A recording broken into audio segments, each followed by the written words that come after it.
આજે તારીખ છે 14/11/2025। આ દાણાના કેરામાં પાણી ચાલી ગયું છે। દવા પણ મૂકેલી છે। આ રીતે દવા ચાલી રહી છે। આપણે છે ને બે કેરામાં પાણી 2 પોઈન્ટ ખુલ્લા રાખ્યા છે। જો આ એક કેરામાં પાણી જાય છે અને બીજા કેરામાંય પાણી જાય છે। આ રીતે 2 કેરામાં પાણી જાય છે।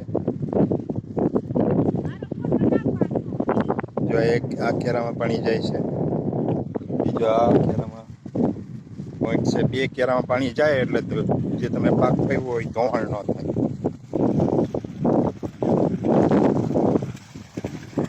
2 કેરામાં પાણી જાય છે એટલે શું થાય કે તમારે પાક ધોવાય 2 પોઈન્ટમાં પાણી જાય છે।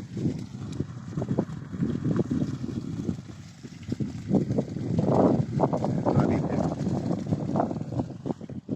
પાક ધોવાય નહીં અને વ્યવસ્થિત પાણી જાય એટલે તમારે છે ને 1 કેરામાં પાણી જાવ ને તો પાણીનો પ્રવાહ એટલો ઝડપી હોય એટલે તમે જે વાવ્યું હોય એ વયું જ છે। જો 2 પોઈન્ટ, એક આ પોઈન્ટ, આ બીજો પોઈન્ટ, જો આ રીતે પાણી ચાલી રહ્યું છે દાણામાં।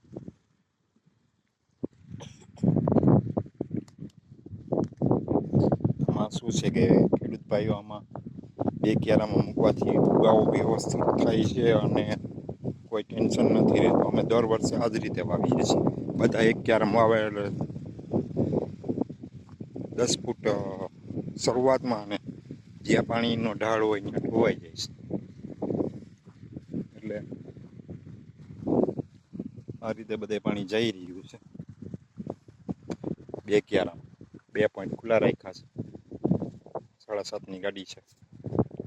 જો આ વિડીયો ગમ્યો હોય તો લાઈક, કોમેન્ટ, શેર કરજો અને મારી યુટ્યુબમાં ચેનલ છે ભાઈ, તમે જાઓ અને સબસ્ક્રાઈબ કરો। 180 વિડીયો મૂકેલા છે ખેડૂતલક્ષી, હેલ્થલક્ષી અને હવામાનલક્ષી। તમારે ખેડૂતલક્ષી મેં બધા વિડીયો મૂકેલા જ છે। તમે જાઓ, સબસ્ક્રાઈબ કરો, એટલી તો મદદ કરો। હું તમને મદદ કરું, તમે મને મદદ કરો। જય જવાન, જય કિસાન, આવજો।